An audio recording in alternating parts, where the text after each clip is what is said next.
Seigneur bénisse sa parole. Amen. Amen. Ce soir, ce matin, dans la Luc, le 15, verset 1 et 4. Luc chapitre 15, verset 1 à 4.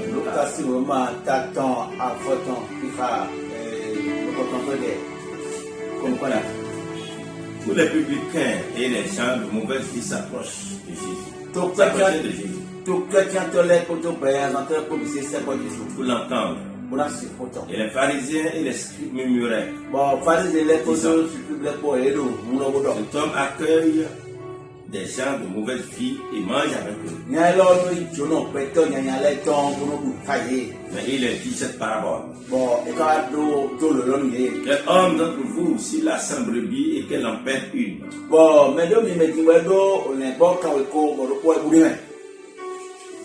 ne laisse les 99 autres dans le désert pour aller après celle qui est perdue. Jusqu'à ce qu'elle la trouve. Lorsqu'il la trouve, il la met avec joie sur ses épaules. Et de retour à la maison, il appelle ses amis et ses voisins. Et dit, réjouissez-vous avec moi, car j'ai trouvé ma brebis qui était perdue. Même, je vous le dis, il y aura plus de joie dans le ciel pour un seul pécheur qui se répand. Et pour 99 juste qui n'ont pas besoin de répondre.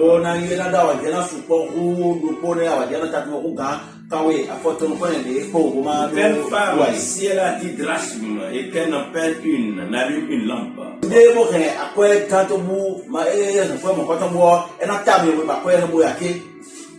N'allume une lampe, ne balaie la maison et ne cherche avec soin jusqu'à ce qu'elle la trouve.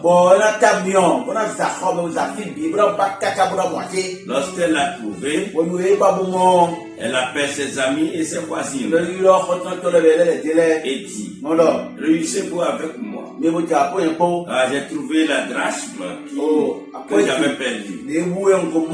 De même, je vous le dis, il y a de la joie devant les anges de Dieu quand c'est pécheur qui se répand. Il dit encore, un homme avait 2 fils. Le plus jeune dit à son père, mon père, donne-moi la part du bien qui doit me revenir. Et le père les partagea son bien. 2 jours après, le plus jeune fils ayant tout ramassé, partit pour un voyage, un pays éloigné. Où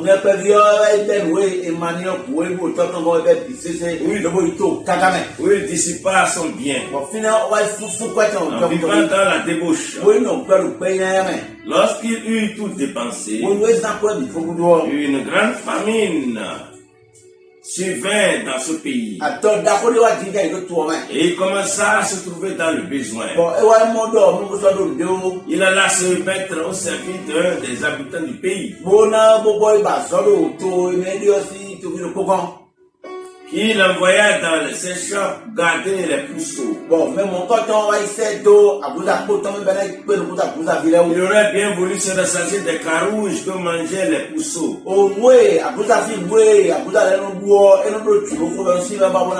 Mais personne ne lui en donnait. Étant rentré en lui-même, il dit, combien de mercenaires chez mon père ont du pain en abondance? Et moi ici je meurs de faim. Je me lèverai, j'irai vers mon père. Et je lui dirai, mon père, j'ai péché contre le ciel et contre toi. Je ne suis plus digne d'être appelé ton fils. Traite-moi comme l'un de tes mercenaires. Et il se leva et alla vers son père. Comme il était encore loin, son père le vit et fut ému de compassion. Il courut se jeter à son cou et le baisa. Le fils lui dit, mon père, j'ai péché contre le ciel et contre toi. Je suis plus digne d'être appelé ton fils. Mais le père dit à ses serviteurs, apportez vite la plus belle robe. Il l'a revêté. Mettez-lui un anneau au doigt et des souliers aux pieds. Amenez le veau gras et tuez-le. Mangeons et réjouissons-nous. Ah mon fils, que voici était mort. Et il est revenu à la vie. Il était perdu et il est retrouvé. Et il commençait à se réjouir. Amen. Nous avons béni sa parole. Notre Père, notre Dieu, nous savons que ta parole est puissante. Elle nous fait des miracles. Par ce message, des vies seront changées. Par ce message, les gens qui ont perdu leur relation avec toi vont les retrouver. Par ce message, ceux qui sont déjà égarés seront rachetés. Que cela soit ainsi, Seigneur. Au nom de Jésus. Amen. Ce matin, le thème que je vous propose, les 3 sortes de perdition. Chacun de nous a expérimenté une fois dans sa vie la perte d'un objet très précieux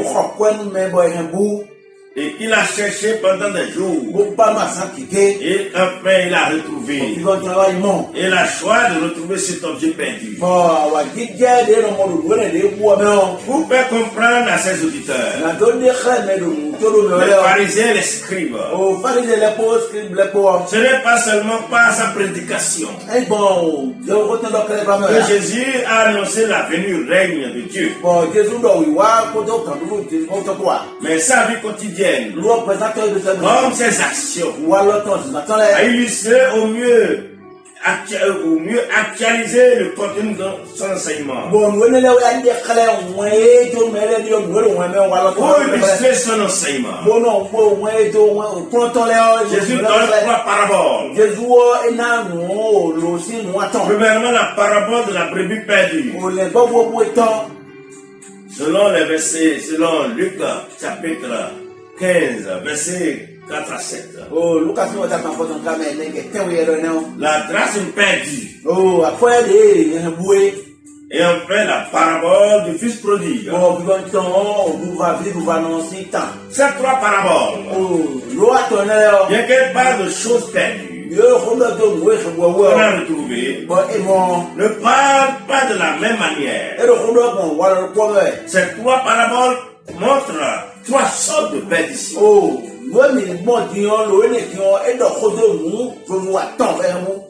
3 sortes de perdition. Premièrement, la brebis égarée.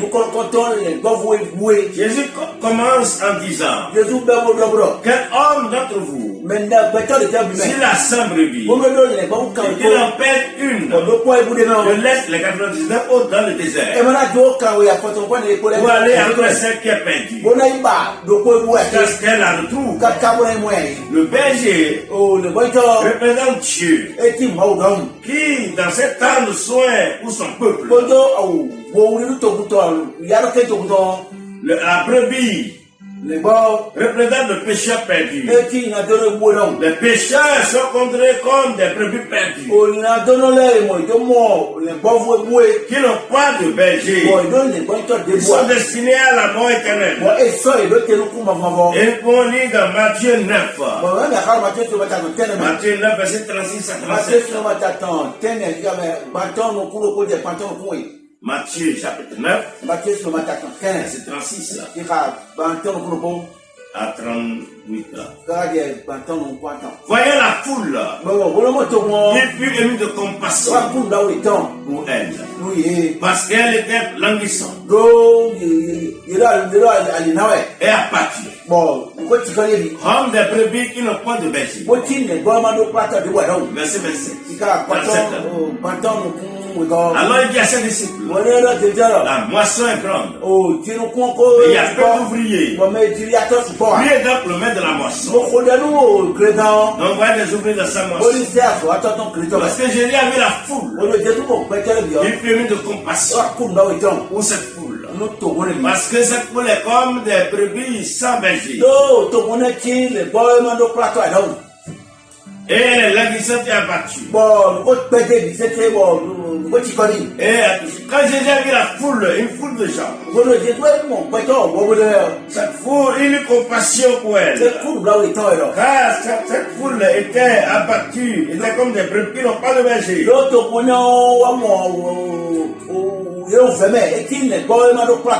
Alors il dit à la moisson est grande, mais il y a peu d'ouvriers. Donc le maître de la moisson doit envoyer des ouvriers à sa moisson. Que nous enseigne cette parabole, je nous invite à considérer le monde comme il le considère. Je vois le monde, la foule, comme des gens qui sont des brebis qui n'ont pas de berger.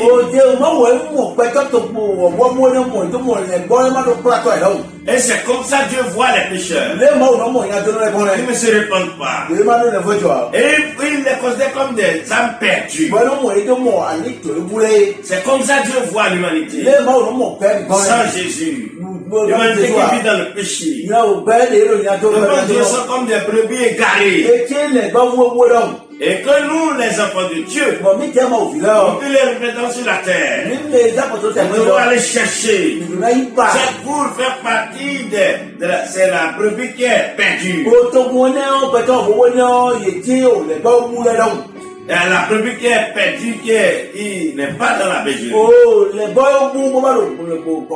Et le Seigneur nous demande d'aller la chercher. Les amener dans la bergerie. Ces païens font partie des 100 brebis qui constituent le troupeau de Dieu.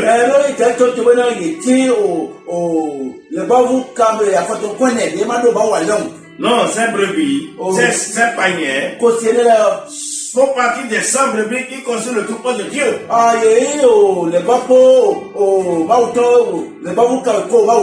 Mais qui ne sont pas dans la bergerie. Et que nous devons aller chercher.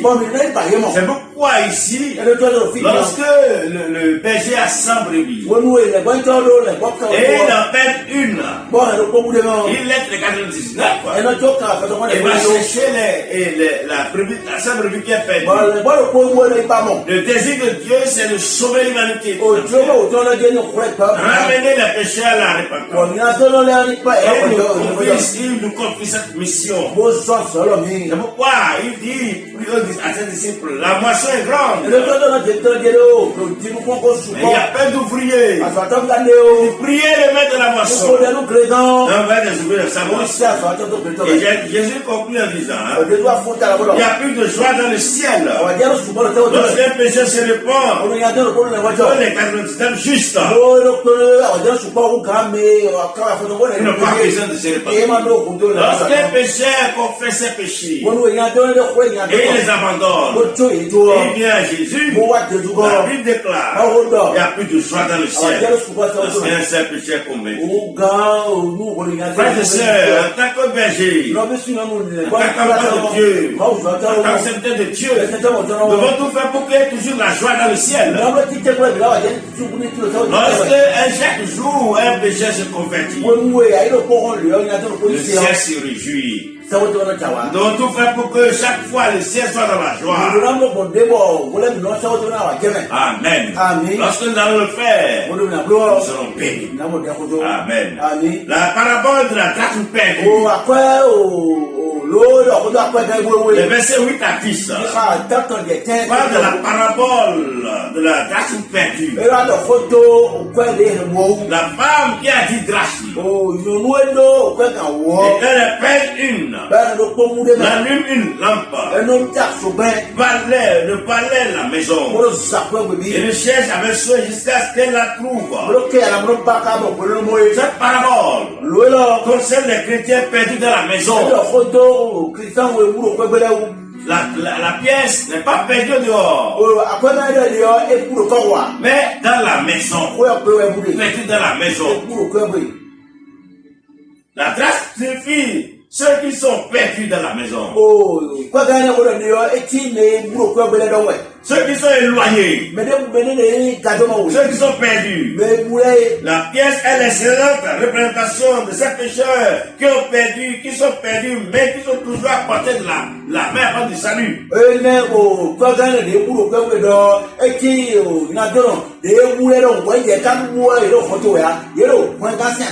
Puisque la pièce encaissée est toujours à l'intérieur, attendant d'être balayée par la maîtresse de la maison.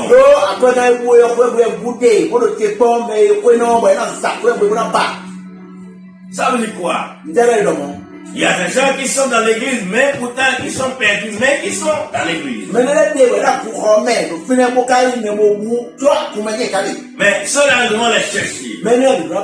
La Bible parle de 1 Samuel chapitre 8, verset 1 à 5.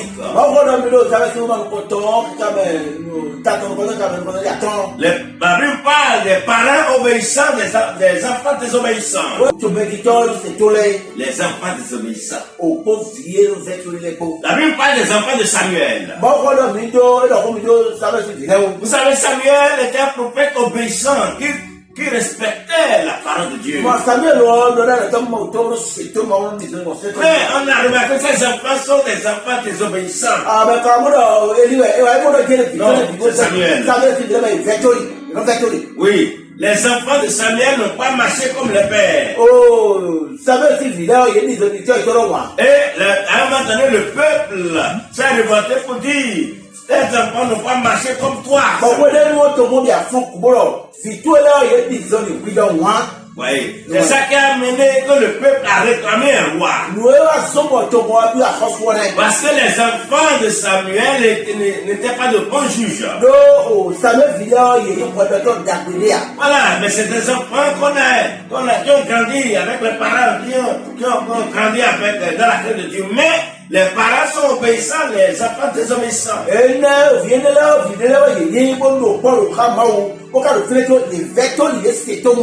Cette race représente des croyants qui ne mettent pas en pratique la parole.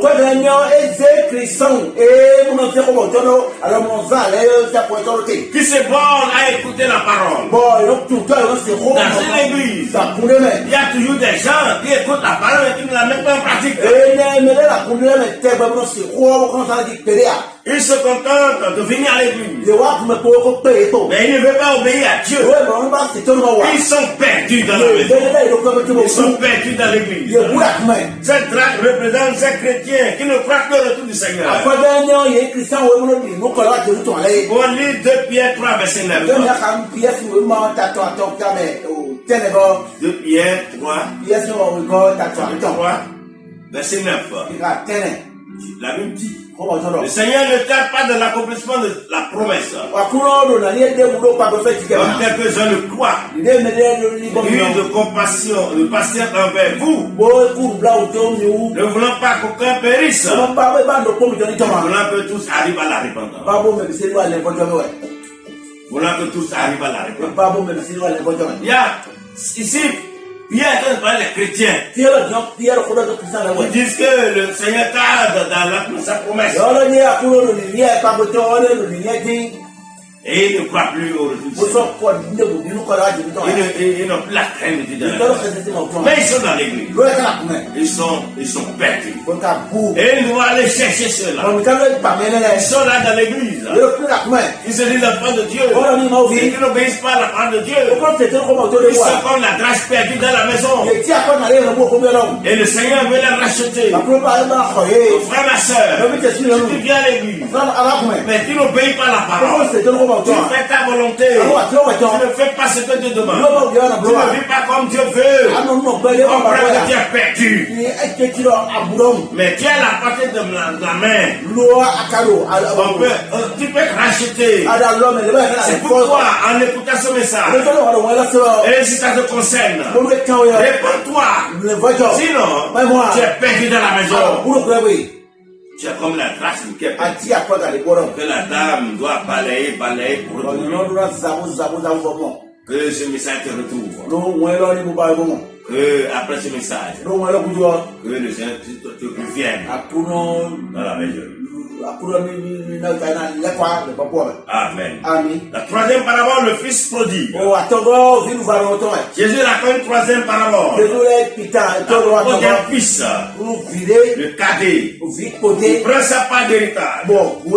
Il la décide dans un pays étranger. Le péché originel de l'homme contre Dieu, c'est la désobéissance et la rébellion. L'homme veut faire ce qu'il veut. L'homme veut faire ce qui lui plaît. Aussi s'éloigne-t-il de Dieu. Il s'en va dans un pays lointain et passe sa vie dans le péché.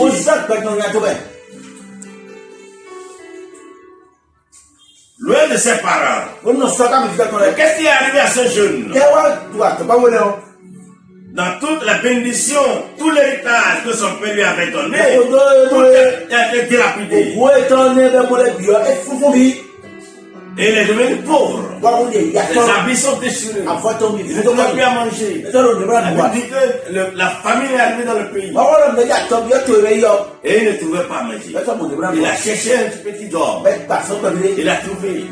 Mourir les poussons. On dit encore que la nourriture des poussons. Il veut à manger.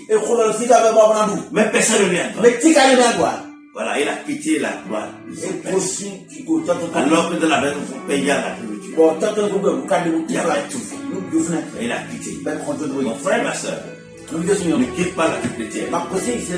Tu penses que, bon, je suis libre, non. Je peux aller faire ma vie dans le monde. Tu vas souffrir. Tu vas souffrir. Satan va te faire souffrir. Le péché va détruire ta vie. Il va tout détruire. Ton héritage va tout détruire. Ce fils, le jeune fils rentre en lui-même. S'est rendu compte à quel point il était malheureux dans cette situation. Cette prise de conscience fait le premier pas vers la repentance. Il y a un homme qu'on appelle le Sunda Sai. Sunda Sai. Il dit, lorsque nous n'avons pas conscience de notre péché, nous sommes en danger. Mais lorsque nous avons conscience de notre péché, c'est le premier signe du réveil. Le jeune homme a pris conscience. Il dit, mais combien de serviteurs dans la maison de mon père, la nourriture. Et moi ici dans la maison, j'irai vers mon père. Je vais lui demander pardon. Cette parabole est l'image du pécheur qui se répand dans son cœur. Il y a des gens qu'on pense qu'ils sont de grands pécheurs. Des meurtriers, des brigands. Quand ils se répandent dans tout le cœur, alors tu es prêt à répandre le péché. L'ensemble de ces trois paraboles montre l'amour de Dieu envers les personnes, que ce soit les païens, que ce soit les païens et ou chrétiens rétrogradés. Quelqu'un qui est connu comme un grand pécheur, l'amour de Dieu est le même. Ah, Dieu a tant aimé le monde, il a donné son fils unique afin que quiconque croit en lui ne périsse point, mais qu'il ait la vie éternelle. Amen. Mon frère, si tu es loin de la meilleure, si tu es quelqu'un qui n'est pas encore sauvé, comprends que l'amour de Dieu t'a recherché. C'est pour cela que Dieu te permet d'écouter ce message. Prépare-toi. Tu vas prier ainsi. Seigneur éternel, viens écouter ta parole. Je me repens. Je donne ma vie à toi. Que ma vie soit sainte. Je demande pardon de tous mes péchés. Je sais que tu as envoyé ton fils Jésus-Christ à la croix. Et qu'il est venu mourir pour mes péchés. Je l'accepte. Je crois. Après de mettre, je deviens un enfant de Dieu. Je prie que le Seigneur te rachète. Que cette parole soit une source de vie. Afin que Nous soyons ensemble. Dans le royaume des cieux. Ainsi soit. Que le nom de Jésus soit béni. Amen.